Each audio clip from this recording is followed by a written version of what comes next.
போறேன்னா சூப்பரான மத்தி மீன் குழம்பு தாங்க செய்ய போறோம். வாங்க எப்படி செய்யலான்றத பார்க்கலாம். 10 துண்டு அளவுக்கு மத்தி மீன் எடுத்திருக்கேன். நல்லா சுத்தம் பண்ணியாச்சு. இந்த தலை வால் எல்லாத்தையுமே எடுத்துட்டு கிளீன் பண்ணி வச்சிருக்கேன். இது கூட மஞ்சத்தூள் ஒரு சிட்டிகை ஆட் பண்ணலாம். உப்பு 1/4 டேபிள் ஸ்பூன், ஜீரக பொடி 1/4 டேபிள் ஸ்பூன், மிளகாய் தூள் 1/4 டேபிள் ஸ்பூன்,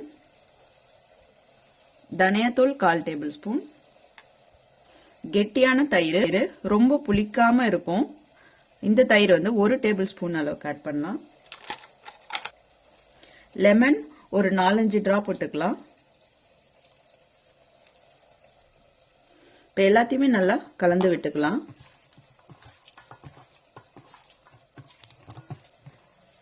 இந்த மாதிரி ஃபுல்லா மேரினேட் பண்ணியாச்சு. இதை ஒரு 1/4 மணி நேரத்துல இருந்து 20 நிமிஷம் வரைக்கும் நம்ம மேரினேட் பண்ணி அப்படியே வச்சிருக்கலாம். அதுக்கப்புறம் எடுத்து ஸ்டார்ட் பண்ணலாம். பேன் நல்லா ஹீட் ஆயிடுச்சு. 2 டேபிள் ஸ்பூன் ஆயில் ஆட் பண்ணிக்கலாம்.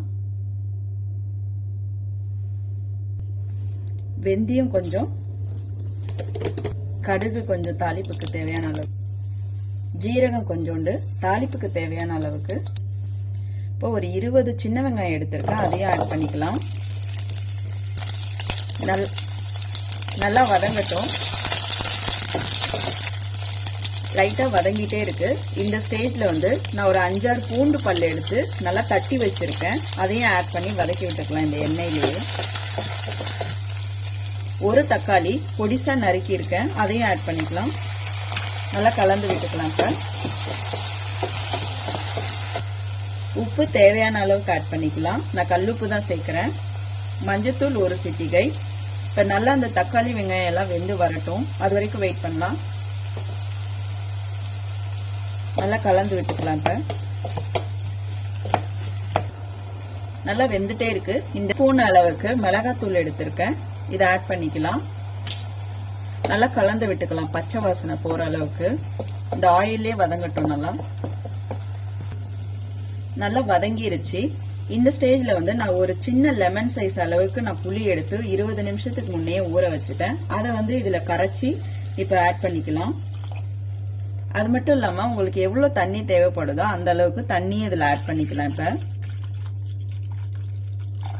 நல்லா கொதிக்கட்டும். நல்லா கொதிச்சிருச்சு.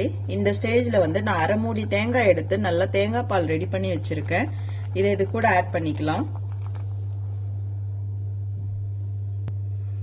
லைட்டா கலரி விட்டுக்கலாம். இப்ப நல்லா கொதி வரட்டும். இப்ப நல்லா கொதிக்க ஆரம்பிச்சிருச்சு. இந்த ஸ்டேஜ்ல மேரினேட் பண்ணி வச்சிருக்க இந்த ஃபிஷ் இது கூட ஆட் பண்ணிக்கலாம்.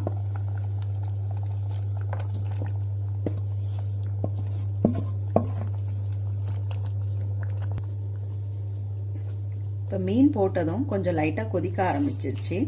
இந்த ஸ்டேஜ்ல ஜீரக பொடி ஒரு 1/4 டேபிள் ஸ்பூன் அளவுக்கு இந்த மாதிரி ஃபுல்லா தூவி விட்டுக்கலாம்.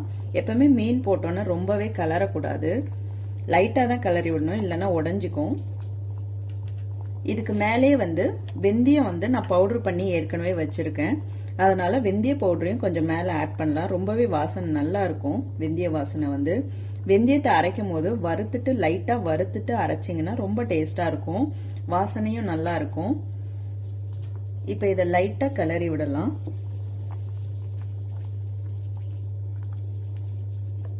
இந்த பவுடர் எல்லாத்துலயும் மிக்ஸ் ஆகட்டும், அந்த அளவுக்கு லைட்டா கிளறி விட்டு ஸ்டவ் ஆஃப் பண்ணிடலாம்.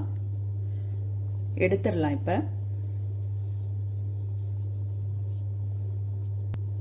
எடுத்து சர்வ் பண்ணிக்கலாம். இப்ப சூப்பரான மத்தி மீன் குழம்பு ரெடி ஆயிடுச்சு. இத நீங்களும் வீட்ல ட்ரை பண்ணிட்டு எப்படி இருக்குன்னு கமெண்ட்ல சொல்லுங்க.